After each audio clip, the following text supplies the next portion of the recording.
Good afternoon everyone. मैं आप सभी का स्वागत करता हूं और शुरुआत करते हैं। आज का टॉपिक क्या रहेगा हमारा टॉपिक? ऑफ कोर्स आपको पता ही होगा, जो आपने थंबनेल देखा होगा, पिट्यूटरी ग्लैंड के बारे में हम आज स्टडी करेंगे। इससे पहले भी मैंने एक क्लास पिट्यूटरी ग्लैंड के ऊपर आपको पढ़ा चुका हूं। उसके अंदर हमने बात करी थी पिट्यूटरी ग्लैंड के अंदर कितना वेट होता है, कौन कौन सी सेल होती है, कौन कौन से हार्मोन रिलीज़ होते हैं, ठीक है। और आज हम बात करेंगे कुछ एडवांस के बारे में, यानी उससे जो हार्मोन रिलीज़ होते हैं वो क्या क्या फंक्शन करते हैं, उसके बारे में हम आज स्टडी करेंगे। और यदि वो हार्मोन कम हो जाए तो उससे क्या इम्पेक्ट होगा, और अगर हार्मोन बढ़ जाए बहुत ज़्यादा तो उससे क्या इम्पेक्ट होगा। यानी मैं बोलना चाहूँगा हाइपर पिट्यूटरीज एंड हाइपो पिट्यूटरीज। तो आइए शुरुआत करते हैं। सबसे पहले आपके सामने क्या है, पिट्यूटरी ग्लैंड है, स्ट्रक्चर दे रखी है। ये क्या है, स्पिनोइड बोन है। स्पिनोइड बोन के ऊपर भी क्या है, शेला टर्शिया बना हुआ है। यानी इस छेद को, इसको डाउन साइड जो हो रहा है उसको बोलते हैं शेला टर्शिया।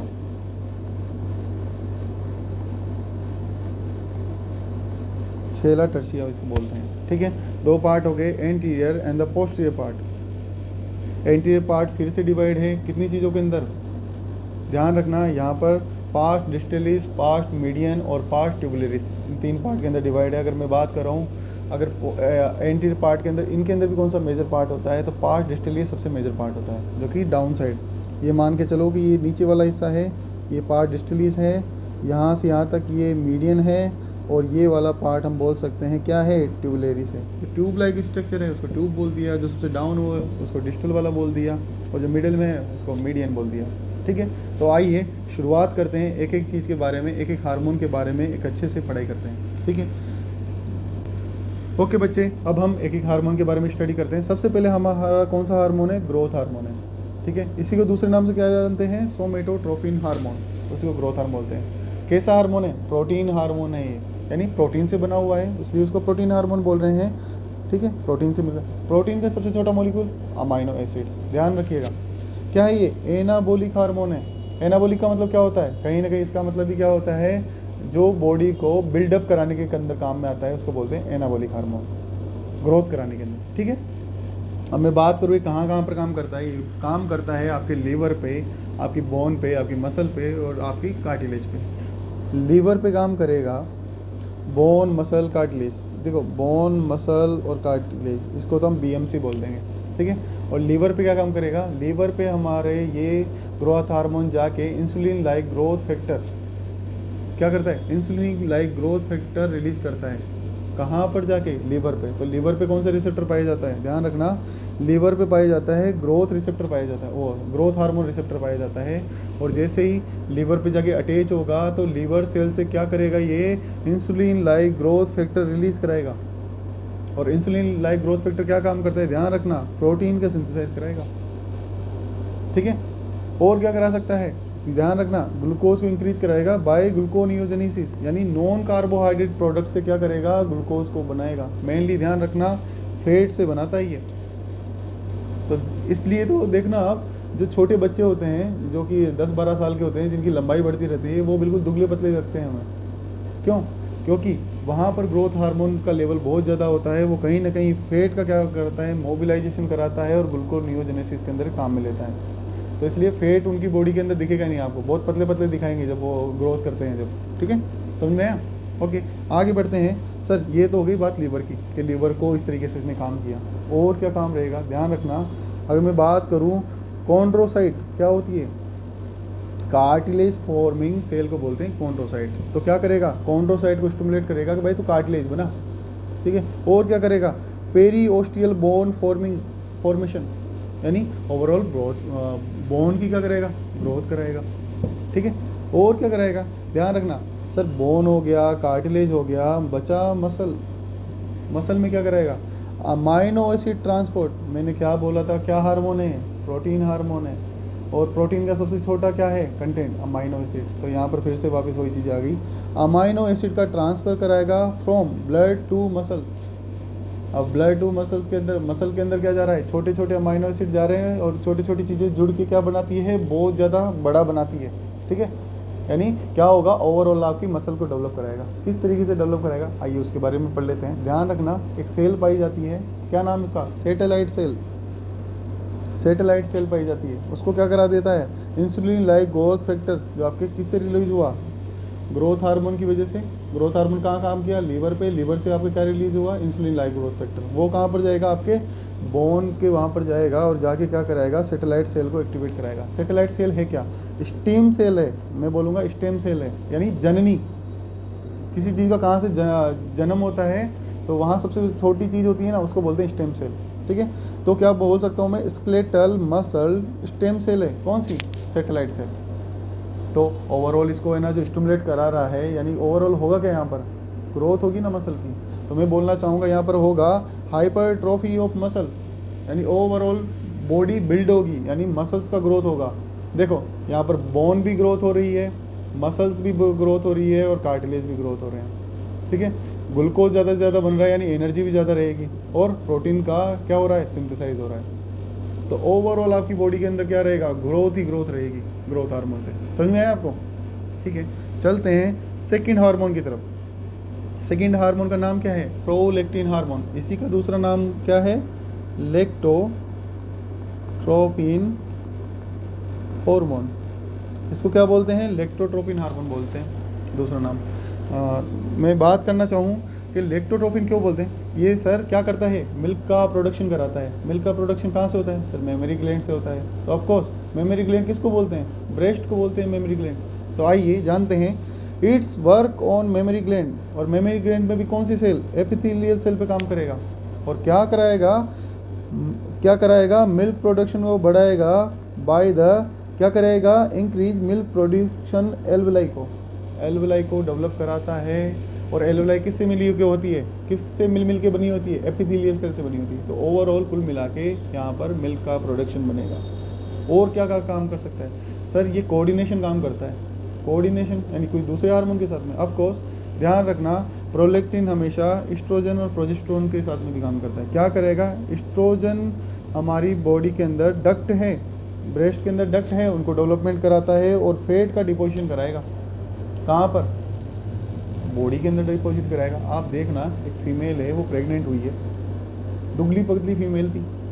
अब वो उसकी बॉडी के अंदर चेंजेस देखो आप, ब्रेस्ट का डेवलपमेंट हो जाएगा, फैट का यानी बटक्स रीजन में भी फैट का डिपॉजिट होगा, आपके ब्रेस्ट में भी फैट का डिपॉजिट होगा। ठीक है, तो उसमें चेंजेस दिखने लग जाएंगे। तो आपको पता, कोई आपसे पता लगा सकते हो कि कहीं ना कहीं चेंजेस हुआ है। ठीक है, प्रोजेस्टेरोन के साथ में क्या होगा, प्रोजेस्टेरोन भी क्या करेगा, आपके लोब्यूल्स एंड एल्वेलाई को डेवलपमेंट करेगा। यानी मैं कुल मिला के किसको डेवलप कर रहा हूँ, यहाँ पर हम बात कर रहे हैं यहाँ पर एक हार्मोन की, प्रोलैक्टिन हार्मोन की। और प्रोलैक्टिन हार्मोन का काम क्या रहता है, मेमोरी ग्लैंड को डेवलपमेंट करने का रहता है। लेकिन ध्यान रखो, प्रोलैक्टिन के साथ में एस्ट्रोजन एंड प्रोजेस्टेरोन भी क्या काम करता है, डेवलपमेंट कराता है आपका, किसको, ब्रेस्ट को डेवलपमेंट कराता है। इसलिए मैंने इन तीनों चीज़ों को एक साथ लिखा है, एस्ट्रोजन, प्रोजेस्टेरोन एंड प्रोलैक्टिन। आया आपको समझ में, आया होगा। अब बात करते हैं बच्चे FSH एंड LH। सर दोनों का नाम एक साथ क्यों लिखा है, भाई बहन है क्या। देखो मेरी बात सुनो, इन दोनों को बोला जाता है गोनेडोट्रोपिन हार्मोन, गोनेडोट्रोपिन हार्मोन बोला जाता है इनको। तो सर क्या बोला जाता है, तो गोनेड्स, मेल और फीमेल के अंदर गोनेड्स कौन होते हैं, मेल के अंदर क्या होता है, टेस्टिस होता है गोनेड, जहाँ से स्पर्म का डेवलपमेंट होता है।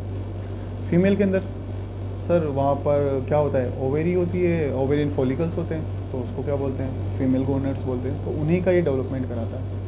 ठीक है, तो मैंने यहाँ पर लिख रखा है क्या कराएगा ये, एक तो वर्क करेगा गोनेड्स पे, कौन सा हार्मोन, ध्यान रखना, एक दोनों ही काम करते हैं, लेकिन मैं दोनों का फंक्शन अलग अलग बताऊंगा आपको। सबसे पहले हम बात करते हैं LH के फंक्शन की।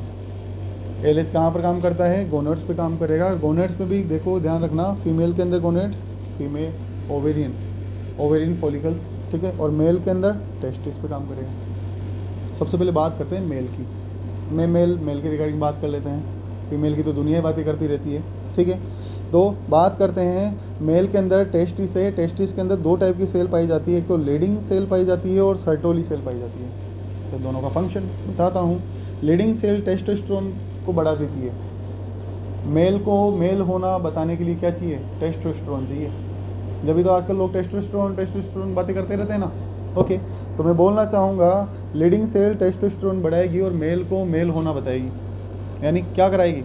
ऑफ कोर्स दाढ़ी मूछ का आना, एक्सिलरी हेयर आना, प्यूबिक हेयर आना, चेस्ट पे हेयर आना, वॉइस का क्या होना? भारी होना कि सर आपकी वॉइस मेरी बहुत भारी है, इसलिए मैं इस तरीके से बात कर रहा हूँ, नॉर्मल तरीके से।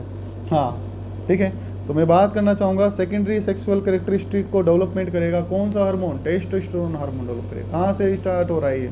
सर ये लीडिंग सेल से आ रहा है। और इसको कौन, लीडिंग सेल को कौन स्टिमुलेट कर रहा है? Sir LH hormone. कौन सा? LH हार्मोन कर रहा है इसको, लीडिंग सेल को स्टिमुलेट। ठीक है सर, दूसरी सेल है सर्टोली सेल, ये क्या करेगी? ये सपोर्टिव है। एस का मतलब सर्टोली, एस का मतलब सपोर्टिव, इतना ध्यान रख लो। सपोर्ट किसका? सर ये ध्यान रखना, ये क्या करती है? स्पर्म के प्रोडक्शन के अंदर सपोर्ट कराती है। किस तरीके से? नरिशमेंट कराती है, नरिशमेंट कराती है, मैचुरेशन कराती है। किसका? स्पर्म का। ठीक है, यानी खाना वाना पहुंचा देती है, इतना ध्यान रखो। ठीक है, समझ में आया आपको? ओके सर, फीमेल की बात करी जाए तो फीमेल के अंदर अपना, आपने बात बोली LH हार्मोन कहाँ पर करता है? ओवेरियन फॉलिकल पे काम करता है। क्या काम करेगा? ध्यान रखिएगा बच्चे, यहाँ पर होती है थीका सेल। थीका किसका जैसा? Theca cell. थीका सेल होता है, थीका सेल रिलीज करता है एंड्रोजन, एंड्रोजन हार्मोन बनाता है। एंड्रोजन भी जस्ट लाइक आपके टेस्टोस्टेरोन हार्मोन ही होता है, ये ध्यान रखिएगा। ठीक है, तो सर यहाँ से थीका सेल क्या कर रही है? एंड्रोजन को रिलीज करा रही है।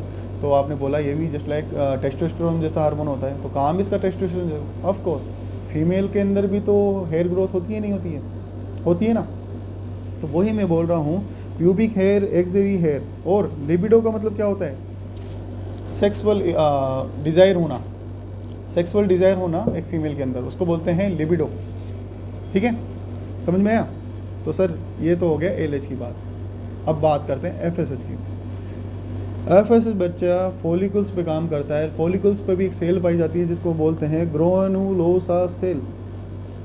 सर ये ग्रेनुलोसा सेल क्या काम करती है? ध्यान रखना बच्चे, ये काम जब करेगी, देखो एंड्रोजन बना दिया LH ने, LH से एंड्रोजन को मैंने क्या बोला? टेस्टोस्टेरोन हार्मोन है। और टेस्टोस्टेरोन हार्मोन कैसे हार्मोन रहते हैं? ध्यान रखना, स्टेरॉइड होते हैं ये।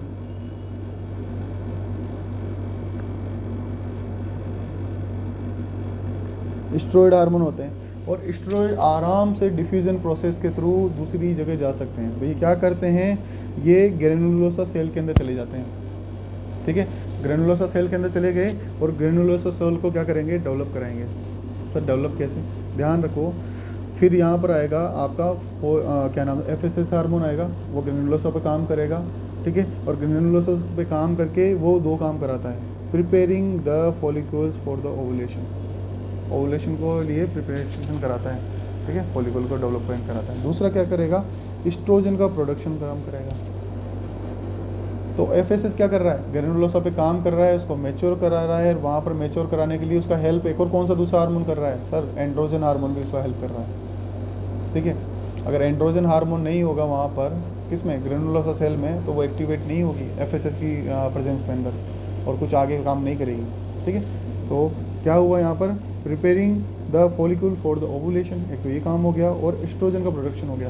तो सर ओवरिन फॉलिकल डेवलपमेंट हो रहा है। ठीक है, ओवम का बनना हो गया इससे। एस्ट्रोजन प्रोडक्शन यहाँ पर क्या काम में आएगा? ध्यान रखना बच्चे, अगर एस्ट्रोजन नहीं होगा तो जो एंडोमेट्रियम है उसका डेवलपमेंट कैसे होगा? और एंडोमेट्रियम अगर डेवलपमेंट ही नहीं होगा तो जो आगे जगह मान लो फर्टिलाइजेशन हुआ है ना, तो वो इम्प्लांट कहाँ होगा? एंडोमेट्रियम पे तो होगा, यूट्रस की एंडोमेट्रियम पे होगा, और एंडोमेट्रियम डेवलपमेंट ही नहीं है तो वो वहाँ से फिसल के बाहर निकल के आ जाएगा। तो इसलिए मैंने बोला एस्ट्रोजन का प्रोडक्शन भी कराना स्टार्ट कर दीजिए। ठीक है, आगे बढ़ते हैं बच्चे। कौन सा हार्मोन? 3-4 हार्मोन हो चुके हैं, 5वें हार्मोन की तरफ बढ़ते हैं। क्या नाम है? ACTH। ओके, 5th हार्मोन हमारा है ACTH हार्मोन है। सर इसका नाम एडेनो कोर्टिकोट्रोपिन हार्मोन। फुल फॉर्म बताऊं? फुल फॉर्म तो बता दी मैंने, चलो डायग्राम की सहायता से कुछ समझते हैं। क्या बना दिया मैंने? किडनी।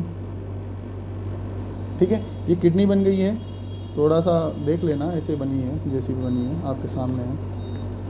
किडनी के ऊपर है बच्चे एड्रेनल ग्लैंड। अब एड्रेनल ग्लैंड के 2 पार्ट होते हैं, जस्ट लाइक कि मान लेना रेड कलर का बाहर वाला पार्ट था और अंदर वाला ये पार्ट हो गया। बाहर वाले पार्ट को हम बोलते हैं, क्या बोलते हैं, कॉर्टेक्स, और अंदर वाले पार्ट को मेडुला। तो सर ACTH कहाँ पर काम करता है? बच्चे ध्यान रखना, ये काम करता है आपके कॉर्टेक्स पे, बाहर वाले पार्ट पे। और कॉर्टेक्स को भी 3 भागों में डिवाइड किया गया है, किसमें? GFR, GFR ग्लोमेरुलेशन फिल्ट्रेशन रेट नहीं, जोना ग्लोमेरुलोसा,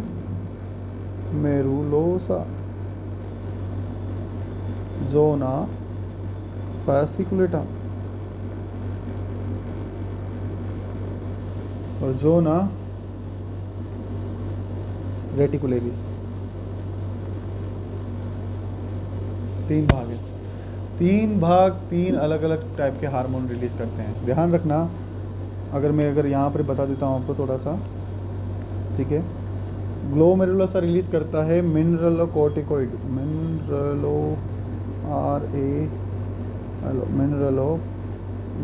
मिनरल हार्मोन बोल देता हूँ बस, मिनरलोकॉर्टिकोइड, जगह नहीं है ज़्यादा। जोना फेसिकुलेटा रिलीज करता है कॉर्टिकोस्टेरॉइड, कॉर्टिसोल बोल सकता हूँ मैं, कॉर्टिसोल, ठीक है। और रेटिकुलेस रिलीज करता है आपके सेक्स हार्मोन, ठीक है। तो 3 टाइप के सेल है, 3 टाइप के हार्मोन हो गए। कहाँ पर? कॉर्टेक्स में। ध्यान रखिएगा, कॉर्टेक्स का मतलब कोर, कोर का मतलब बाहर। तो सर हम ACTH का अगर फंक्शन देखें तो ACTH कहाँ पर फंक्शन करेगा? तो ध्यान रखना बच्चे, ACTH, कलर चेंज कर लेते हैं यार, थोड़ा रंग बिरंगा बनाना है। ACTH ध्यान रखना, जोना फेसिकुलेटा पे काम करता है और क्या रिलीज कर रहा है? कोर्टिसोल, ठीक है। अब सर कोर्टिसोल हार्मोन के बारे में पढ़ेंगे हम। ACTH है, ACTH ने क्या काम किया? किडनी के ऊपर एड्रिनल ग्लैंड है, वहाँ पर जाके उसका कोर्टेक्स पार्ट है, कोर्टेक्स पार्ट के अंदर भी ध्यान रखना, जोना फेसिकुलेटा एक पार्ट है, वहाँ पर जाके काम करेगा और रिलीज कराएगा कोर्टिसोल हार्मोन। इतना याद रख लो आप, ठीक है। सर रिलीज करा दिया है कोर्टिसोल, मैंने बोला किडनी, कोर्टेक्स और जोना फेसिकुलेटा, और जोना फेसिकुलेटा से क्या? कोर्टिसोल, ठीक है। कोर्टिसोल, मैंने ऊपर कोर्सोल लिख दिया है तो इसको कोर्टिसोल कर लेना आप, ठीक है, ओके। तो कोर्टिसोल रिलीज हो रहा है। अब कोर्टिसोल क्या काम करता है? ध्यान रख लो, इसको बोलते हैं ग्लूकोकोर्टिकोइड। सर ग्लूकोकोर्टिकोइड, ग्लूकोकोर्टिकोइड यानी ग्लूकोज को बढ़ाएगा, ऑफ कोर्स। क्या करता है? ग्लूकोज को बढ़ाता है, ग्लूकोज को बढ़ाता है। अच्छा, ग्लूकोज को बढ़ाए कैसे? या तो कुछ खा लो, उससे जो ग्लूकोज बनेगा उसको काम में ले लेना है, या फिर ग्लूकोज नहीं है फिर तो बॉडी के अंदर जो स्टोर है, क्या है स्टोर? प्रोटीन है, फैट है, उससे ग्लूकोज को बना दो, उसको काम में ले लो। तो यही वो काम करता है। क्या करता है ये? इसको पहली बात तो बोले ग्लूकोकोर्टिकोइड बोलते हैं। और ये कब काम करता है? इसी को वो बोलते हैं स्ट्रेस हार्मोन बोलते हैं। स्ट्रेस में क्या चाहिए होता है? आजकल देखा होगा ना मूवीज़ के अंदर, कोई भी टेंशन में होगा, ब्रेकअप हो गया तो चॉकलेट खाने बैठ जाते हैं, कोई क्या खाने बैठ जाता है, मीठा खाते हैं ना, स्ट्रेस को कम करने के लिए, ठीक है। गरीब आदमी कुछ नहीं खाता है, वो शक्कर खाता है, वो काम करता है, ठीक है। तो मैं बोलना चाहूँगा, जब स्ट्रेस हो रहा है, ठीक है, वो कोई सा भी स्ट्रेस हुआ, अगर मेंटल हुआ या फिजिकल हुआ, तो दोनों स्ट्रेस के अंदर कौन सा हार्मोन काम करेगा? कोर्टिसोल हार्मोन काम करेगा। आपका कोर्टिसोल हार्मोन काम करेगा। किस तरीके से काम करता है आइए जानते हैं एक एक चीज़ के बारे में, एक बेसिक टू एडवांस के बारे में, किस तरीके से काम करता है। चलो बच्चे देख लो। सबसे पहले क्या है? मेटाबॉलिज्म। अच्छा, मेटाबॉलिज्म, किस चीज़ का मेटाबॉलिज्म? ध्यान रखना, प्रोटीन, फैट एंड कार्बोहाइड्रेट, तीनों का क्या करेगा? मेटाबॉलिज्म करवाएगा। क्योंकि बॉडी के अंदर क्या चाहिए? एनर्जी चाहिए फटाफट से। क्योंकि मैंने क्या बोला, स्ट्रेस के अंदर, भाई स्ट्रेस के अंदर तो कुछ भी फटाफट से है ना, जो ब्रेन के अंदर पहुंचना चाहिए। ध्यान रखो, ब्रेन 2 ही चीज़ों पे मेनली काम करता है, एक तो ग्लूकोज पे और दूसरा आपके ऑक्सीजन पे। उसको 2 चीज़ तो हमेशा चाहिए अवेलेबल, तभी वो सही रहेगा, नहीं तो उसका दिमाग ख़राब, नहीं दिमाग ही ख़राब कुल मिला के बाद में, ठीक है। तो क्या होगा? प्रोटीन, कार्बोहाइड्रेट, फैट का मेटाबॉलिज्म कराता है कौन? कोर्टिसोल, ठीक है। दूसरा काम करता है एंटी इन्फ्लामेटरी एक्शन करता है। Anti inflammatory action. ओके, तो एंटी इन्फ्लामेशन यानी इन्फ्लामेशन कौन कराता है? बहुत सारी चीज़ें हैं। अगर मैं एंटी इन्फ्लामेशन की बात करूँ तो डिक्रीज़ कराएगा क्या? प्रोस्टाग्लैंडिन। अच्छा, प्रोस्टाग्लैंडिन क्या कराता है? इन्फ्लामेशन कराता है, कॉन्ट्रैक्शन कराता है, पता है? ओबीजी के अंदर पढ़ोगे। अभी तो बता देता हूँ फिर भी मैं। अगर क्या करेगा? एंटी इन्फ्लामेटरी यानी इन्फ्लामेशन को कम कराएगा आपका कोर्टिसोल। आपने हॉस्पिटल में देखा होगा किसी व्यक्ति को चोट लग के आया है, इमरजेंसी में आया है, सिर पे चोट लगी हुई है, हाथ पैरों पे चोट लगी हुई है, या फिर शॉप के अंदर जाके आया है, उसको तुरंत हाइड्रोकोर्टिसोन, हाइड्रोकोर्टिसोन नाम सुना है आपने? हाइड्रोकोर्टिसोन इंजेक्शन आता है 50 mg, 100 mg एंड 150 mg ऐसे करके इंजेक्शन आता है इसका, ठीक है? इंजेक्शन 5 ml का आता है, डाइल्यूट करके काम में ले सकते हो आप, ठीक है? तो वो इंजेक्ट किया जाता है। क्यों किया जाता है? ब्रेन के अंदर क्या हुआ है? अभी चोट लगी, इन्फ्लामेशन आया होगा ना, रेडनेस होना, हाथ पैरों पे चोट लगी, रेडनेस आ रही है, ब्रेन के अंदर इन्फ्लामेशन आ गया तो ब्लड सप्लाई सही से नहीं, कहीं ना कहीं ब्रेन का कोई सा पार्ट कंप्रेशन हो गया तो उसके फंक्शन लॉस होने लग जाएंगे, प्रॉब्लम आएगी ना। तो इसलिए क्या करते हैं? कोर्टिसोल का इंजेक्शन लगाया जाता है, यानी हाइड्रोकोर्टिसोन लगाया जाता है वहाँ पर। समझ जाना इस चीज़ से, ठीक है? और देख लोगे आपको मिलेगा हॉस्पिटल में देखने को कि इंजेक्शन लगाया जाता है। और भी साथ में बहुत सारी चीज़ लगाई जाती है। अगर मैंने ब्रेन की बात करी है तो मेंटोल लगाया जाता है प्रेशर कम करने के लिए, ठीक है? ऑस्मोटिक डायरेटिक्स है। ओके, तो मैं बोलना चाहूँगा यहाँ पर एंटी इन्फ्लामेटरी एक्शन का बारे में बात हो गया, ठीक है? और क्या करेगा? इम्यूनोसप्रेसिव एक्शन, ध्यान रख लो, इम्यूनोसप्रेसिव एक्शन। तो कोर्टिसोल क्या करता है? इम्यूनिटी को क्या करता है? कम करता है। यानी अगर कोर्टिसोल लेवल बॉडी के अंदर बढ़ा हुआ है तो ऐसे व्यक्ति में क्या होगा? इम्यूनिटी बहुत वीक रहेगी, बीमार बहुत जल्दी पड़ेगा। तो स्ट्रेस के अंदर ध्यान रखो, स्ट्रेस के अंदर भी क्या होता है? कोर्टिसोल लेवल बढ़ता है, नींद नहीं आती, जागते रहोगे, बीमार पड़ना ही है। कोई भी बाहर गए कुछ भी खाया तो उससे बीमार हो जाओगे, खांसते रहोगे, छींकते रहोगे। तो कोर्टिसोल इस तरीके से काम करता है, लेकिन बचाने का भी काम करता है, कहीं ना कहीं बॉडी के अंदर एकदम से शॉक कंडीशन आने के अंदर बचाने का भी काम करता है। तो मैं बात कर रहा हूँ यहाँ पर ओनली क्या? इम्यूनोसप्रेसिव एक्शन, यानी इम्यूनिटी को सप्रेस करता है, ठीक है? लेकिन एक जगह कोर्टिसोल अच्छा भी काम करता है, अगर मैं आर्टिफिशियल रूप से हम देते हैं, कहाँ पर देते हैं ध्यान रखिएगा। एक सेकेंड, बैटरी लो हो रही है।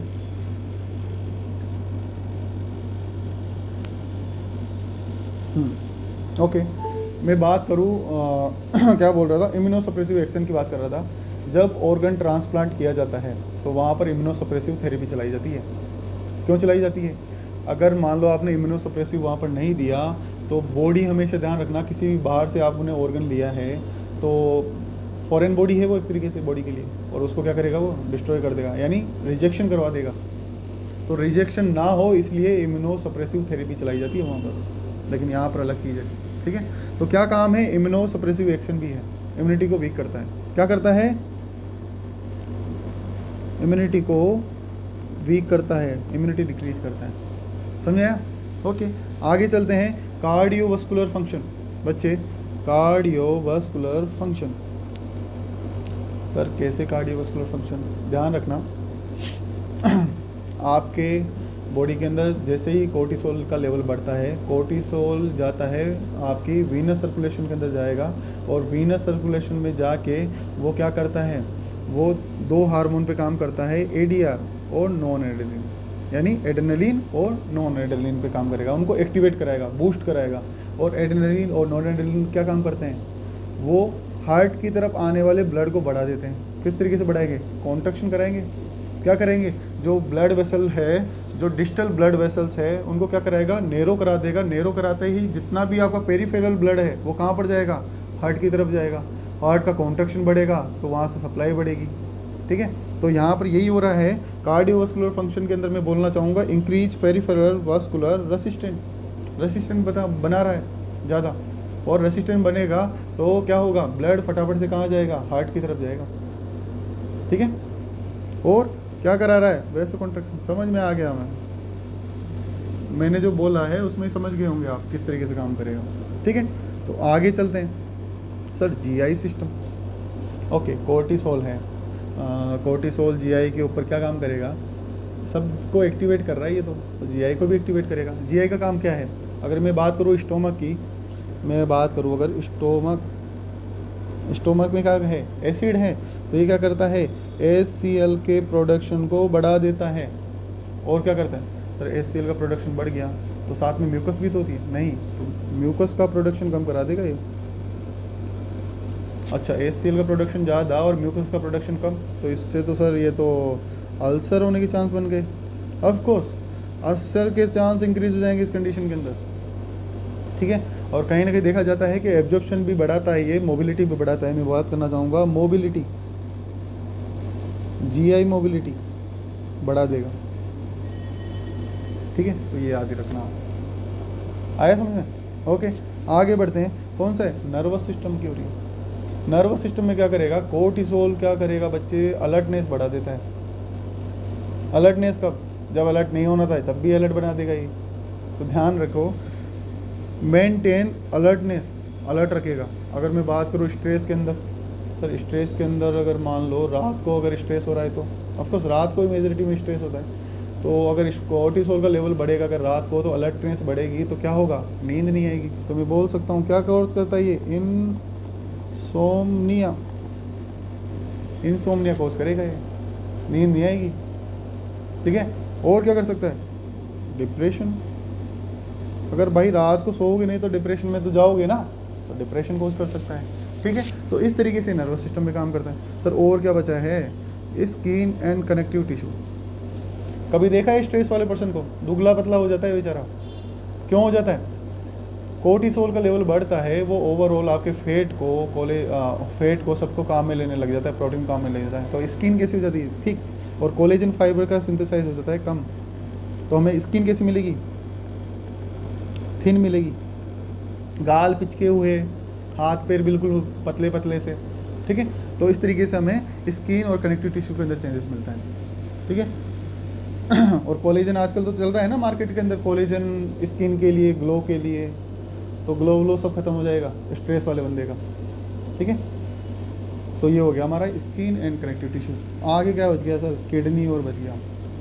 किडनी भी क्या काम करेगा, ध्यान रखना बच्चे, किडनी में ये काम कराएगा, हमारे सोडियम को पकड़ के वापस किस में डाल देगा, ब्लड में डाल देगा। और सोडियम का क्या काम है, हमेशा सोडियम अकेला नहीं चलता, ये पानी के साथ चलता है, यानी पानी का लेवल बढ़ा देगा बॉडी के अंदर। तो मैं बोलना चाहूँगा क्या बढ़ जाएगा, फ्लूइड लेवल बढ़ा देगा, ठीक है। तो बॉडी के अंदर कहीं ना कहीं फ्लूइड का लेवल बढ़ा देता है, बस इतना। और भी बच गया क्या, रिप्रोडक्टिव सिस्टम भी बच गया। आइए रिप्रोडक्टिव सिस्टम के बारे में बात कर लूँ। ध्यान रखना, रिप्रोडक्टिव सिस्टम पे सप्रेस करेगा ये। सर सप्रेस क्या करेगा, ध्यान रखना, नो लिबिडो, ठीक है, इच्छा नहीं करेगी किसी चीज़ की, सेक्सुअल डिजायर वो कुछ भी नहीं रहेगा। और GnRH, FSH, LH सबको कम कर देगा, यानी फॉलिकल का डेवलपमेंट होगा नहीं होगा,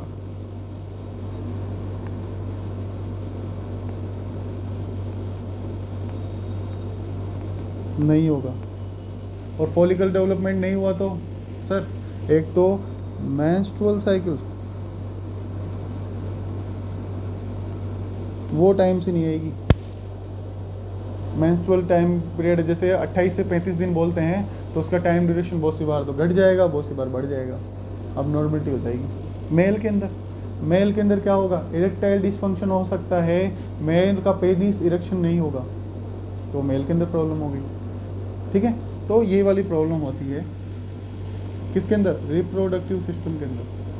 और कहीं ना कहीं देखा जाता है स्पर्म का कहीं ना कहीं मैच्योरेशन नहीं हो पाता है, स्पर्म अच्छे से डेवलपमेंट नहीं हो पाता है। तो आई थिंक आपको सब कुछ समझ में आया होगा। तो ये थे हमारे हार्मोन जो कि कहाँ से रिलीज़ हो रहे थे, पिट्यूटरी ग्लैंड से रिलीज़ हो रहे थे। पढ़े क्या आगे, पढ़ते हैं, काम ही क्या है अपना, पढ़ने का ही तो है। चलो पढ़ते हैं, पिट्यूटरी ग्लैंड डिसऑर्डर। मैं बात कर रहा हूँ आगे किसकी, पिट्यूटरी ग्लैंड डिसऑर्डर। ध्यान रखना, एक तो होता है हाइपोपिट्यूटरिज्म, एक होता है हाइपर पिट्यूटरिज्म। हाइपोपिट्यूटरिज्म और एक होता है हाइपर पिट्यूटरिज्म। करा दे खत्म, एक साथ ही खत्म करा देते हैं, ठीक है। मैं ऐसे बोल देता हूँ पहले ताकि जल्दी जल्दी आपको याद हो जाए। हाइपोपिट्यूटरिज्म का मतलब क्या है, जो पिट्यूटरी की ओवरऑल जो सिक्रेशन है जो हार्मोन वहाँ से रिलीज होना है, उनका हार्मोन का लेवल कम होना, उसको क्या बोलते हैं? हाइपोपिट्यूटरिज्म बोलते हैं। या ओवरऑल प्रोडक्शन एंड द सिक्रेस दोनों ही डिक्रीज है तो उसको बोलेंगे हाइपोपिट्यूटरी। क्या लिखा हुआ है पढ़ लेते हैं। It is a hypo endocrine state of pituitary gland in which the production and the secretion decrease और नॉट अप टू रिक्वायरमेंट, यानी जितनी रिक्वायरमेंट होनी चाहिए इतने हार्मोन बन ही नहीं रहे, तो उसको क्या बोलेंगे? हाइपोपिट्यूटरिज्म बोलेंगे। ठीक है बच्चे।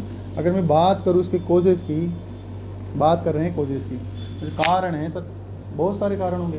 हाँ, जब चीज़ें होने लगती है तो कारण बहुत सारे हो जाते हैं।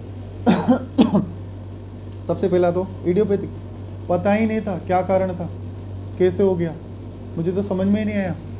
ऐसा होता ना एक्सप्लेनेशन, मुझे नहीं पता था कैसे हुआ, अनजाने में हो गया, पता नहीं कैसे हुआ, लेकिन हो गया बस। तो वही है इडियोपैथिक, कारण हमें पता नहीं है, बस हो गया, होना था जो हो गया। ठीक है, तो इडियोपैथिक हो गया, कारण नहीं है, अननोन कॉज है, यानी मैं बोल सकता हूँ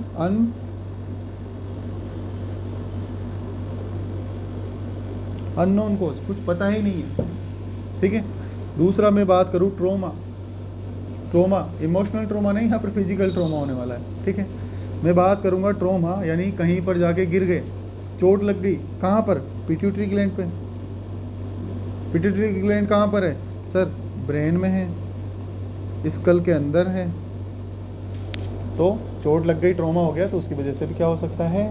हाइपोपिट्यूटरिज्म हो सकता है। ठीक है। मैं बोलूँगा इन्फेक्शन। सर इन्फेक्शन कहाँ का इन्फेक्शन? बच्चे, ब्रेन का इन्फेक्शन। ब्रेन के अंदर क्या क्या हो जा सकता है? मैं बात करूँ मेनिंजाइटिस, और क्या हो सकता है? इंसेफलाइटिस हो सकता है ना। और भी कोई सा भी आप वायरल इन्फेक्शन बोल सकते हो, आप बैक्टीरियल इन्फेक्शन बोल सकते हो। अगर बैक्टीरिया की अगर बात करी जाए तो टीबी हो सकता है ब्रेन के अंदर। तो इन सभी कारणों से क्या हो सकता है? हाइपोपिट्यूटरिज्म हो सकता है। ठीक है।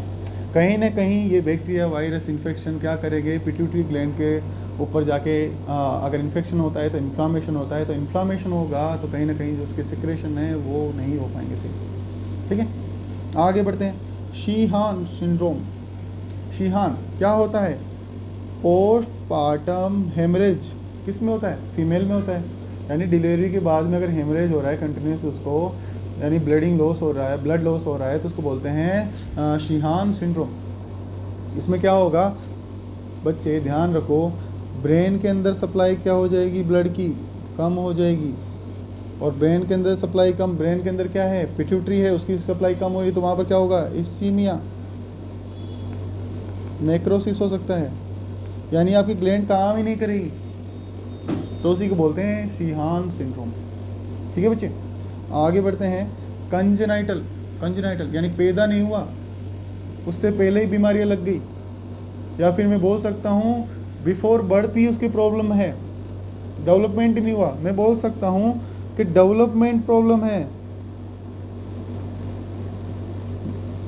डेवलपमेंट प्रॉब्लम बिफोर बर्थ, यानी जब वो क्या नाम से प्रेग्नेंट थी फीमेल, जब उसके बेबी में उस टाइम पे प्रॉब्लम अराइज हो गई, तो उसको बोलते हैं हम कंजेनाइटल। ठीक है।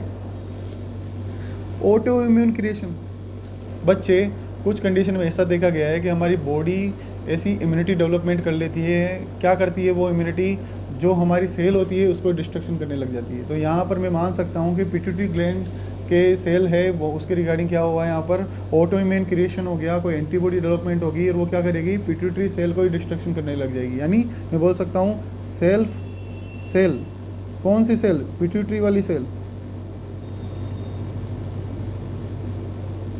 डिस्ट्रक्शन।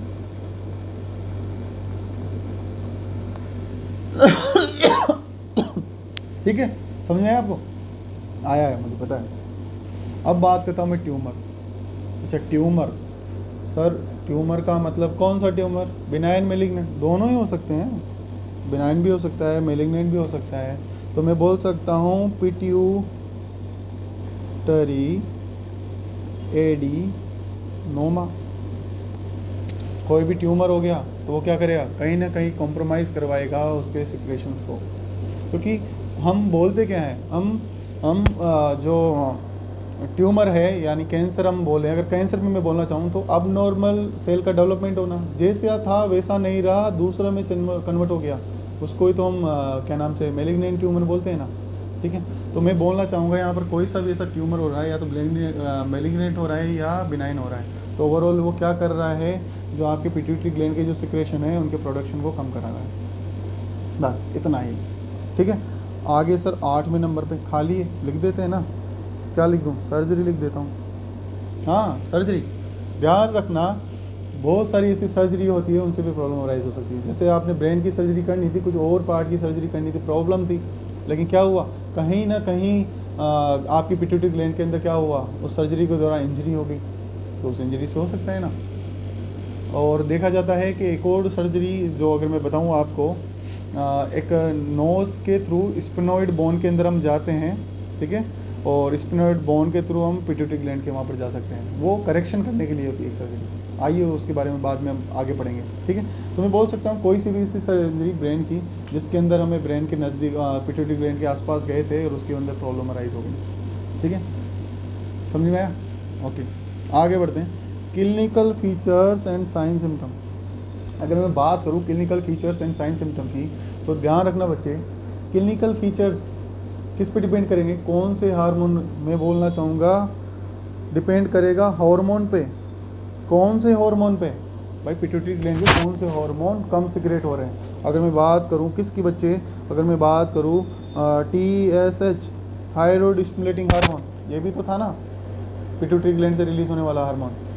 अगर TSH अगर हार्मोन की अगर प्रॉब्लम है और वो कम है, भाई हाइपोपिट्यूटरिज्म पढ़ रहे हैं यानी TSH कम होगा। अगर TSH कम है तो इसका मतलब थायराइड ग्लैंड में प्रॉब्लम आएगी, वो स्टिमुलेट नहीं होगी, और थायराइड ग्लैंड अगर स्टिमुलेट नहीं होगी तो T3 एंड T4 क्या हो जाएगा, कम हो जाएगा। और T3 T4 क्या काम करता है सर, BMR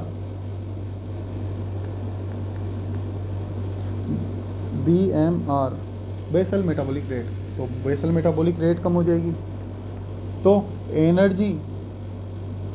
एनर्जी नहीं रहेगी पेशेंट में।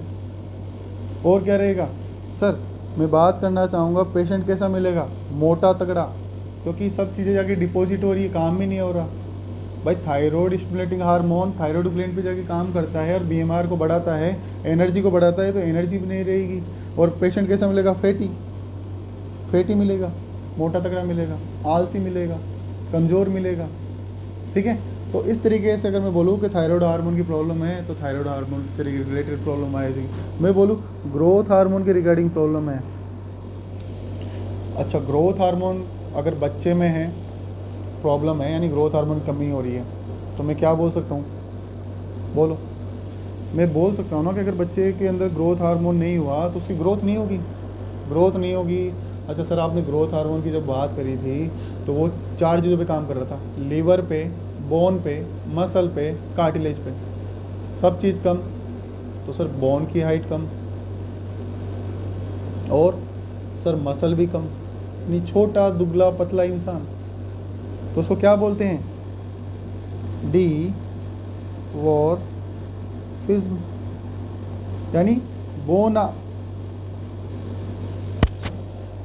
ठीक है। तो इस वाली प्रॉब्लम होगी। तो यानी मैं बोल सकता हूँ कि ओवरऑल जो आपने ऊपर जितने भी हार्मोन पढ़े थे उनकी सभी की कमी की वजह से क्या क्या इम्पैक्ट आएगा मैंने आपको बता चुका हूँ, तो वो सभी वाली प्रॉब्लम आने लग जाएगी। शायद मैंने एक हार्मोन नहीं बताया उसके अंदर, ADH हार्मोन के बारे में मैंने उसके अंदर डिस्कस नहीं किया था, तो ADH हार्मोन के बारे में आप सुन लेना। ADH हार्मोन की फुल फॉर्म क्या होती है, एंटी डायरेटिक हार्मोन, ठीक है, यानी कहीं ना कहीं वाटर का रिटेंशन करा के रखता है बॉडी के अंदर। अगर मान लो ADH हार्मोन की अगर कमी हो गई तो कौन सी बीमारी होती है, डायबिटीज़ इंसिपिटस, ज़्यादा पेशाब लगना, यानी पानी रुकेगा नहीं बॉडी के अंदर, यानी पॉलीयूरिया, पॉलीडिप्सिया, ठीक है। तो ओवरऑल वेट लॉस होना, एक दिन के अंदर 3000 ml से ज़्यादा यूरिन का आना, तो ये प्रॉब्लम होती है ADH की वजह से, ठीक है। तो ये चीज़ भी ध्यान रखना, अगर ADH कम है तो डायबिटीज़ इंसिपिटस होगा, ठीक है। आइए आगे बढ़ते हैं, क्लिनिकल फीचर्स आप लिख सकते हो, मैंने जितने भी हार्मोन बताए अगर वो कम होंगे तो उनके इम्पैक्ट आप लिख सकते हो, ठीक है। आगे बढ़ता हूँ मैं, डायग्नोस्टिक वैल्यूएशन और हिस्ट्री एंड फिजिकल एग्जामिनेशन। तो सर डायग्नोस्टिक वैल्यूएशन, अच्छा सही है ना, क्या करा लो, हार्मोन प्रोफाइलेक्सिस करा लो कि कौन से हार्मोन कमी हो रही है उसके बारे में पता चल जाएगा भाई। टीएसएच करा लो, ग्रोथ हार्मोन का करा लो, है ना, आप कोर्टिसोल का लेवल चेक कर लो, ठीक है, और किसका लेवल चेक कर दो, एलएच का हार्मोन चेक कर लो, एफएसएच का हार्मोन चेक कर लो आप, ठीक है, और कौन सा हार्मोन चेक कर सकते हो और भी कौन कौन से हार्मोन रह गए, एलएच हो गया, ग्रोथ हार्मोन, कोर्टिसोल हो गया, ऑक्सीटोसिन हो गया, और आपका हो गया एडीएच हो गया। सब चेक कर लो ना कौन से हार्मोन इम्पेक्ट हो रहे हैं। पर ध्यान रखना बेसिकली अगर देखा जाए कि अगर हाइपोपिट्यूटरिज्म जब होता है तो एंटीरियर पोर्शन वाले जितने भी हार्मोन है ना उनके अंदर प्रॉब्लम आती है ज़्यादातर, और उसके अंदर भी बोला जाए तो ग्रोथ हार्मोन के अंदर ज़्यादा प्रॉब्लम आएगी, एफएसएच के अंदर ज़्यादा प्रॉब्लम आएगी, और प्रोलेक्टिन हार्मोन के अंदर ज़्यादा प्रॉब्लम आती है। तो ये ध्यान रखिएगा आप। और इन हार्मोन की प्रॉब्लम के साथ में धीरे धीरे पोस्टीरियर ग्लैंड की तरफ बढ़ते हैं तो उन दोनों हार्मोन की प्रॉब्लम आती है, ऑक्सीटोसिन और एडीएच हार्मोन की प्रॉब्लम आती है। ठीक है, समझ में आया ना? हाँ, क्योंकि हमें एडवांस तरीके से पढ़ना है बच्चे, एडवांस बनाना है आपको कैसे भी करके। मुझे हम नहीं है लेकिन आपको बना देंगे, हम तो वैसे ही रह गए। ओके, मैं बात करूं सीटी स्कैन और एमआरआई, पता कर लो ना पिट्यूटरी ग्लैंड के बारे में।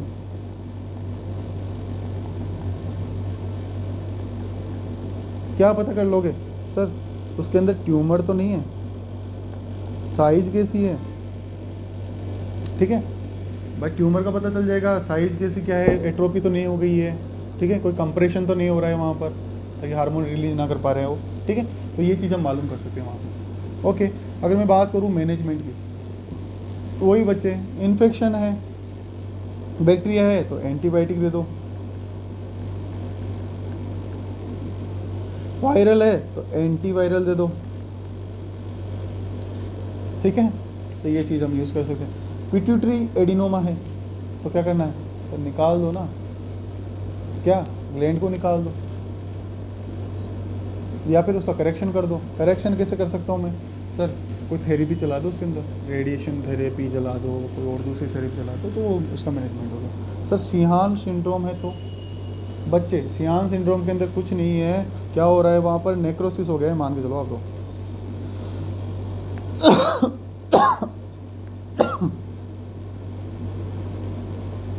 नेक्रोसिस हो गया है, तो नेक्रोसिस हो गया यानी पिट्यूटरी ग्लैंड काम ही नहीं करेगी। ब्रेन के अंदर पिट्यूटरी ग्लैंड के अंदर नेक्रोसिस हो गया है क्योंकि ब्लड सप्लाई पहुंची नहीं बहुत टाइम तक, ठीक है, तो नेक्रोसिस हो गया है, तो ओवरऑल जितने भी हार्मोन हैं उनका लेवल क्या हो जाएगा, कम हो जाएगा। तो क्या करो, हार्मोन रिप्लेसमेंट थेरेपी चला दो ना सर, एक ही उपाय है इसका, तो हार्मोन रिप्लेसमेंट थेरेपी चला दो, ठीक है बच्चे। ओके, और क्या कर सकते हैं? Nursing management.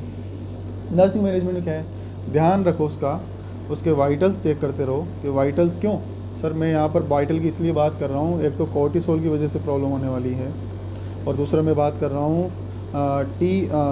TSH की वजह से, क्योंकि TSH कम तो थायराइड वाला T3 T4 कम, और कहीं ना कहीं हमें देखने को मिलता है जब आप देखोगे बीपी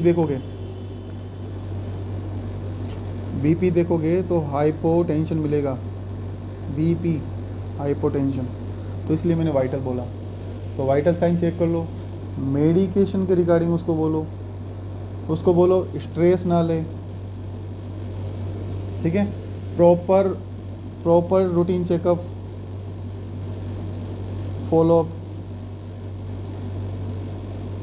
भाई 15 दिन में 10 दिन में आपको आके चेक करा के जाना है, ये सब चीज़ें हमें एडवाइस करना है, ठीक है। तो ये हो गया हमारा हाइपोपिट्यूटरीज। तो आगे बढ़ लेते हैं, हाइपर भी पढ़ लेते हैं, पढ़ना ही है तो पढ़ ही लो सब कुछ, ठीक है। चलते हैं आगे, हाइपर पिट्यूटरीज। अच्छा बच्चे, वहाँ पर हाइपो था यानी कमी हो रही थी पिट्यूटरी ग्लैंड के हार्मोन की, यहाँ पर क्या होगा, वृद्धि हो जाएगी पिट्यूटरी ग्लैंड के हार्मोन की। कौन कौन से हार्मोन सर? ग्रोथ हार्मोन, और कौन सा हार्मोन सर? मैंने बोला था सर, नहीं मैंने बोला था, मैंने क्या बोला था, एक तो ग्रोथ हार्मोन हो गया, TSH हार्मोन हो गया, और कौन सा, प्रोलेक्टिन हार्मोन भी हो सकता है। ये 3 हार्मोन बेसिकली देखा जाता है ज़्यादा मिलते हैं, ठीक है। उनके हार्मोन के लेवल ज़्यादा बढ़ रहे हैं, उसको बोलते हैं हाइपर पिट्यूटरी। आइए बात करते हैं, इट इज़ ए क्या है, हाइपर पिट्यूटरिज्म के बारे में बात कर रहे हैं। तो hyper endocrine state of pituitary gland in which the production and the secretion of pituitary gland is increase more than requirement. भाई ज़रूरत से ज़्यादा मिल गया तो क्या होगा, प्रॉब्लम तो आएगी, क्योंकि हर चीज़ लिमिट में होनी चाहिए। किसी इंसान को आप कुछ भी ज़्यादा दे दोगे तो उसकी कदर नहीं कर पाएगा। तो यहाँ पर भी यही हो रहा है, कदर नहीं कर पाया बेचारा, समझ ही नहीं पाया, बहुत ज़्यादा प्रोडक्शन कर दिया तो बैलेंस बिगड़ गया पूरा। ठीक है, तो मैं बोलना चाह रहा हूँ production and the secretion of pituitary gland बहुत ज़्यादा इंक्रीज हो रहा है। ठीक है, तो मैं बात करूँ अगर कोज की, क्या कोज है सर, वही कारण नहीं पता, कुछ भी नहीं पता, बढ़ गया बस, दिल लगी हो गई तो प्यार बढ़ गया, तो प्यार बढ़ गया तो हो गया कुछ भी। ठीक है, फालतू चीज़ें हैं, इसको ध्यान मत देना। ओके, अगर मैं बात करूँ इडियोपैथिक की, यानी कारण हमें पता नहीं है, क्या हुआ कुछ भी नहीं पता सर, कब हुआ ये भी नहीं पता, बस हो गया, बस इतना याद रखो। ठीक है, फिर मैं बात करूँ ट्यूमर की, ट्यूमर वही एडिनोमा हो गया, तो ट्यूमर की वजह से क्या होगा, एक्सेसिव प्रोडक्शन कराने लग जाएगा वो हार्मोन का, ओवरऑल जो प्रोडक्शन है वो बढ़ जाएंगे। कंजेनाइटल, शुरू से ही प्रॉब्लम थी, पैदा नहीं हुए तो उससे पहले से प्रॉब्लम थी, अच्छा बनने की नहीं, उसके अंदर है हाइपर सिक्रेशन हो जाएगा, उसकी वजह से पिट्यूटरी ग्लैंड के अंदर क्या होगा, कंजेनाइटल अब्नॉर्मलिटी हो गई, और वहाँ की जो सेल है ओवर प्रोडक्शन क्या करने लग जाती है, ओवर प्रोडक्शन करने लग जाती है, ओवर प्रोडक्शन ऑफ हार्मोन। ठीक है, समझे, आगे बढ़ते हैं। अगर मैं साइन सिम्टम की बात करूँ, बच्चे ध्यान रखो, साइन सिम्टम वही, जैसा हार्मोन वैसे साइन सिम्टम। ठीक है, तो अगर बेसिकली अगर मैं बात करूँ, यहाँ पर दो हार्मोन मैंने लिए हैं, दो क्या, मैंने तो एक लिया है, ग्रोथ हार्मोन। अगर ग्रोथ हार्मोन अगर यहाँ पर बढ़ेगा तो ग्रोथ हार्मोन क्या कराता है, ओवरऑल ग्रोथ कराता है। अगर मैं बात करूँ बचपन में ग्रोथ होगी तो उसको बोलते हैं जियांटिज्म। ठीक है, यानी 18 साल से पहले आपकी जो एपीफाइसिस प्लेट होती है, ध्यान रखना, एपीफाइसिस प्लेट, या फिर इसको बोलते हैं ग्रोथ प्लेट बोलते हैं, कहाँ होती है, लॉन्ग बोन में होती है। लॉन्ग बोन में भी कहाँ पर, एकदम मिडिल में है। जस्ट लाइक मैं बोलना चाहूँ कि ये पूरी मेरी बोन है, और इस बोन के बीच वाले हिस्से में क्या हो रहता है, एक लाइनिंग लाइक स्ट्रक्चर बनती है, वो वहाँ से बोन ग्रोथ करती है। मैं बना के बता देता हूँ आपको यार, इतना क्या टेंशन लेना है, ये कैसी बोन बनी है, बोन है ये मान लेना, अच्छी बनाऊँ, चलो अच्छी बना देता हूँ यार।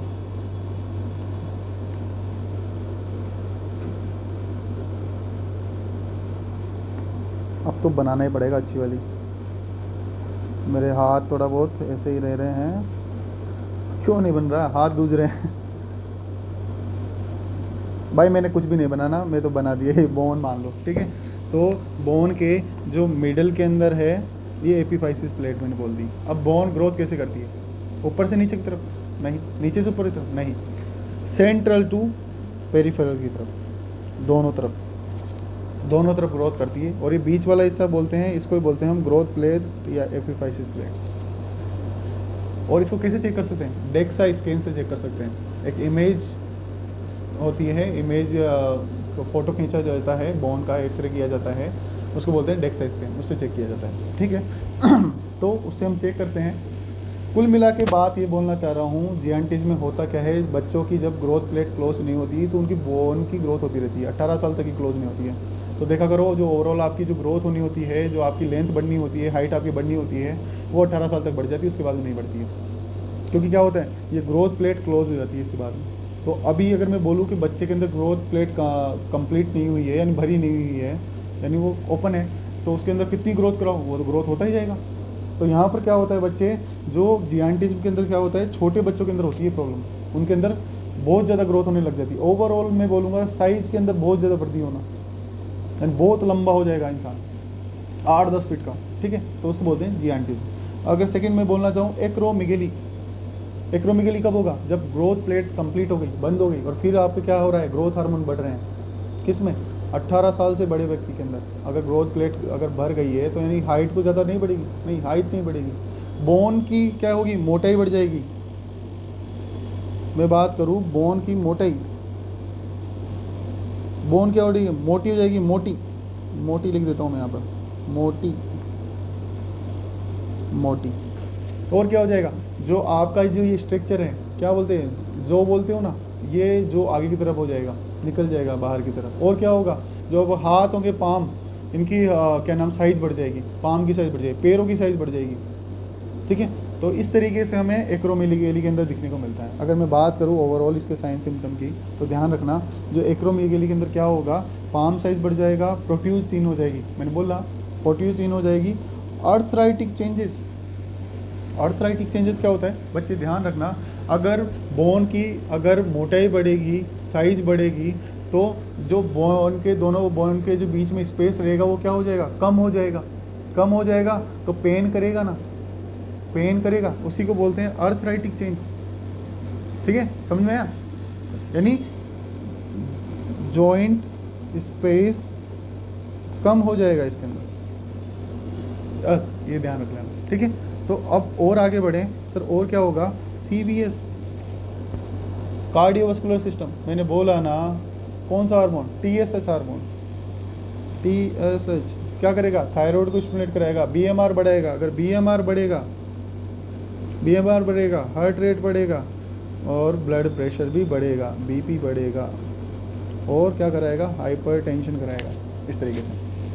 CNS की बात करूँ, सेंट्रल नर्वस सिस्टम, तो क्या होगा, ऑप्टिक नर्व कंप्रेशन। सर ये कैसे, बच्चे ध्यान रखना, अगर पिट्यूटरी ग्लैंड के अंदर एडिनोमा हो रहा है, तो मैंने आपको एक ट्रैक्ट बताया होगा, जो आपकी आंखें हैं, आंखों के पर कौन सी नर्व आती है, ऑप्टिक नर्व आती है। ऑप्टिक नर्व कहाँ पर जाती है, आंखों के पीछे की तरफ जाती है, पीछे की तरफ जाके इस तरीके से क्लोज एक दूसरे से क्रॉस करके जाती है, उसको बोलते हैं ऑप्टिक चियाज्मा।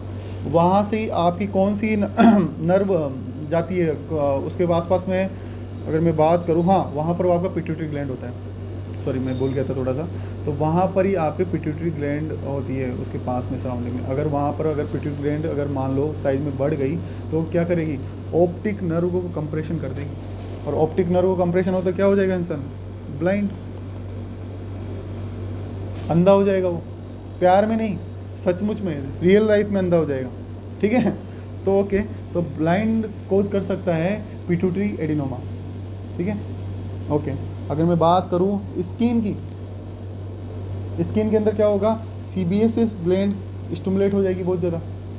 ठीक है, CBSS ग्लैंड अगर स्टिमुलेट होगी तो क्या होगा यहाँ पर, सर स्किन कैसी हो जाएगी, ऑयली। भाई CBSS ग्लैंड से क्या निकलता है, सिक्रेशन निकलता है, सिक्रेशन ज़्यादा निकलेगा तो स्किन ऑयली दिखाई देगी आपको। ठीक है, मैं अगर डायग्नोस्टिक इवैल्यूएशन की बात करूँ तो क्या है सर, सबसे पहले तो हिस्ट्री एंड फिजिकल एग्जामिनेशन कर लेते हैं, देखने से पता चल जाएगा क्या क्या कंडीशन हो रही है उसकी, हालत तो देखने से पता चल जाती है आधी से ज़्यादा। तो फिर हम बात करते हैं, फिर भी पता ना चले तो CT करा लो, MRI करा लो, उससे पता चल जाएगा। क्या पता लगेगा, स्ट्रक्चर, साइज, अगर साइज ज़्यादा बड़ी, ज़्यादा सिक्रेशन, ट्यूमर तो नहीं है वो पता लग जाएगा, तो कंप्रेशन तो नहीं है वो पता लग जाएगा। ठीक है, तो उसके बारे में हम पता लगा सकते हैं। मैं बात करूँ हार्मोनल प्रोफाइल, सर ये तो मेन चीज़ है ना, ओवरऑल कौन से हार्मोन बढ़े हुए हैं उसके बारे में अगर पता लगाना है तो हार्मोन प्रोफाइल एक्सेस करना ही पड़ेगा, इस चीज़ का ध्यान रखिएगा। तो ये हो गया आपकी डायग्नोस्टिक इवैल्यूएशन। और सर मैनेजमेंट पे आ जाते हैं। सबसे पहले मेडिकल मैनेजमेंट। मेडिकल मैनेजमेंट पे हम सबसे पहले बात करते हैं बच्चे, कौन सा मेडिकेशन है, हाइपर प्रोलेक्टिनिया। अच्छा सर इधर क्या हो रहा है, प्रोलेक्टिन हार्मोन बढ़ रहा है, प्रोलेक्टिन हार्मोन बढ़ रहा है यानी मिल्क का प्रोडक्शन बढ़ रहा है। अच्छा, मिल्क का प्रोडक्शन बढ़ रहा है यानी कहीं ना कहीं ब्रेस्ट का जो साइज रहेगा वो बहुत ज़्यादा बढ़ा हुआ मिलेगा, क्योंकि क्या होता है, एल्वुलाई सेल के अंदर ज़्यादा ग्रोथ हो जाती है। कौन सी सेल थी वहाँ पर, एपिथेलियल सेल। ठीक है, तो ओवरऑल ब्रेस्ट की साइज हमें बढ़ी हुई दिखाई मिलेगी यहाँ पर। ठीक है, तो क्या करना है उसके ट्रीटमेंट के लिए, केब्रीगोलिन केब्रीगोलिन एक मेडिकेशन आती है वो दी जाती है। सर ये मेडिकेशन किस तरीके से कार्य करती है, ध्यान रखना बच्चे, डोपामिन, डोपामिन हमेशा विपरीत काम करता है किसके, प्रोलेक्टिन के। और ये मेडिकेशन क्या करती है, ये आपका ब्रोमोक्रिप्टिन और कैप्राग्लोबुलिन, नाम भी नहीं बोला जा रहा मेरे को, ये मेडिकेशन क्या करती है, डोपामिन को स्टिमुलेट करा देती है। और डोपामिन क्या करता है, प्रोलेक्टिन को इनहिबिट करा देता है। इस तरीके से आपका प्रोलैक्टिन हार्मोन कम हो जाता है यहाँ पर। समझ में आया बच्चे? ओके, आगे बात करूँ मैं बच्चे, एक्रोमेगेली और जियांटिज्म। साइज में बढ़ती बचपन में कौन सा? एक्रोमेगेली, वो जियांटिज्म, और एक्रोमेगेली कम जवानी में 18 साल के बाद में। ठीक है, तो इसके अंदर क्या देंगे सर, ये हो किस लिए रहा है? ध्यान रखना बच्चे, पहली बात तो ये ग्रोथ हार्मोन की वजह से हो रहा है, ओवरऑल हमें ग्रोथ हार्मोन को कम करना है, तो उसके लिए कौन सी मेडिकेशन देते हैं? ध्यान रखना, ग्रोथ हार्मोन रिसेप्टर एंटागोनिस्ट देते हैं हम उसके लिए। और क्या नाम है? पिगविसोमेंट, पिगविसोमेंट देते हैं उसके लिए। ठीक है, क्या काम करेगा? एंटागोनिस्ट की तरह काम करेगा। कहाँ पर? ग्रोथ हार्मोन रिसेप्टर पर। अब ग्रोथ हार्मोन रिसेप्टर अगर ग्रोथ हार्मोन को एक्सेप्ट नहीं करेगा तो आगे काम होगा? ग्रोथ हार्मोन रिसेप्टर कहाँ पाया जा रहा था? लीवर के अंदर, हिपेटोसाइट सेल के वहाँ पर पाया जा रहा था, तो वो उसको एक्सेप्ट ही नहीं करेगा कि तू मेरा है ही नहीं कुछ जानकारी, तू जा यहाँ से निकल। ठीक है, तो अगर वो वहाँ गया ही नहीं तो आगे कुछ काम ही नहीं करेगा, इंसुलिन लाइक ग्रोथ फैक्टर बनेगा ही नहीं, वो नहीं बनेगा तो बोन कार्टिलेज कुछ भी ग्रोथ नहीं होगी, तो हो गया ना ट्रीटमेंट। समझ में आया?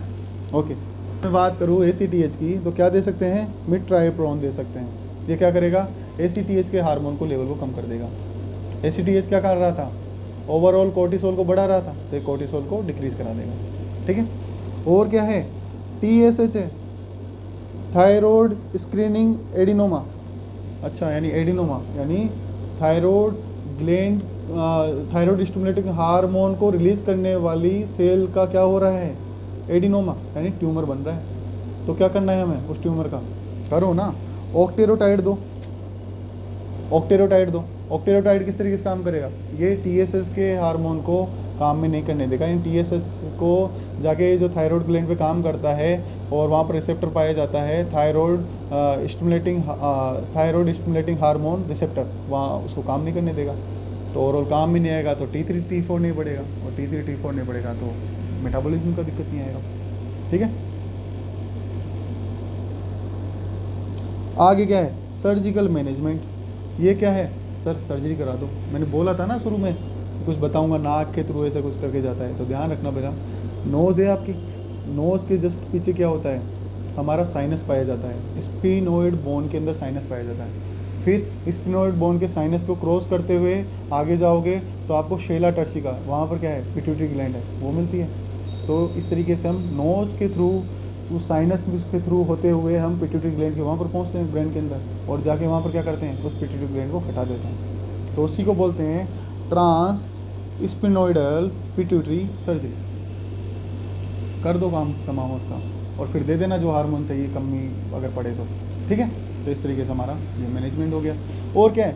रेडिएशन थेरेपी दे दो ना, रेडिएशन ट्यूमर हो रहा है, देना पड़ेगा तो दे दो और उससे ट्रीटमेंट करा लो। ठीक है, तो ओवरऑल हमारा आज का टॉपिक 1 आवर हो चुके हैं। तो आज हमने पढ़ लिया है बच्चे, क्या क्या पढ़ा है? एक बार रिवाइज कराता हूँ जल्दी से। हमने सबसे पहले पढ़े हैं पिट्यूटरी ग्लैंड के हार्मोन, एक एक हार्मोन के बारे में हमने पढ़ा है। उसके बाद में हमने पढ़ा है हाइपो पिट्यूटरीज, और फिर पढ़ा है हमने हाइपर पिट्यूटरीज। तो आई थिंक आज की क्लास आप कभी नहीं भूलोगे, और भूल भी जाओ तो दोबारा देख के पढ़ लेना। ठीक है, क्योंकि हमेशा टाइम एक जैसा नहीं होता है, कभी हमारा मन होता है, कभी मन नहीं होता, उस पर डिपेंड करता है हमारा एजुकेशन का। जब मन करे उस टाइम पे करो, मन हो वो करो। ठीक है, क्योंकि मेरा एक ही सिद्धांत है कि सबसे पहले किसी चीज़ को मानो मत हो, जानो, और जानने के लिए मन बहुत ज़रूरी होता है। तो अपना मन को एकाग्रित करके अच्छी चीज़ों में फोकस करो, और किसी भी चीज़ को मानने से पहले उसको जानो। Okay, thank you so much, bye, thank you.